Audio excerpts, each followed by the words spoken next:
বুকটা খোদাই করে রক্ত দিয়ে। সময়টা ছিল ৯০ দশকের শেষ। ঢাকায় সিনেমায় নতুন এক মুখের আগমন, যার চোখে ছিল স্বপ্ন, মুখে আত্মবিশ্বাস। নাম শাকিব খান। অনন্ত ভালোবাসা দিয়ে যাত্রা শুরু করে সে তরুণ একদিন হয়ে উঠবেন বাংলাদেশের সিনেমার রাজা, সেটা হয়তো তখন কেউই ভাবেনি। ২ দশকেরও বেশি সময় ধরে লাইট, ক্যামেরা আর দর্শকের ভালোবাসা সবই ঘুরপাক খেয়েছে তার চারপাশে। কখনো অ্যাকশন হিরো, কখনো রোমান্টিক প্রেমিক, কখনো বা সমাজের প্রতিবাদী কণ্ঠ।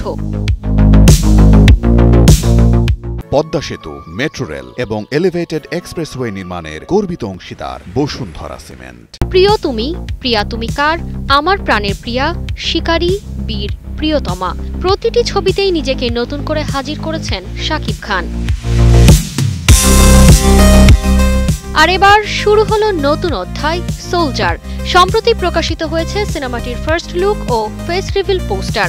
গাঢ় গোপ, প্রখর চাহনি, ক্লিন ফেস আর ক্রোধের আবহ। শাকিব খান যেন ফিরছেন সম্পূর্ণ নতুন এক অবতারে। দেশের মাটিতে তৈরি হতে যাচ্ছে আরেক হাই অকটেন অ্যাকশন থ্রিলার।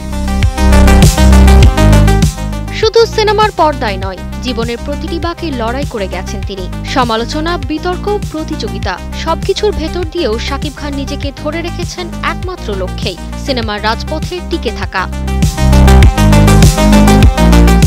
প্রশংসকরা বলছেন শাকিবের এই রূপ আরও পরিণত, আরও বাস্তব, যেখানে গ্ল্যামার নয়, মুখ্য হয়ে উঠছে চরিত্রের গভীরতা। ২ দশকের যাত্রা শেষে এই সোলজার যেন শাকিব খানের নিজের গল্প, এক সৈনিকের যে হার মানে না কখনো।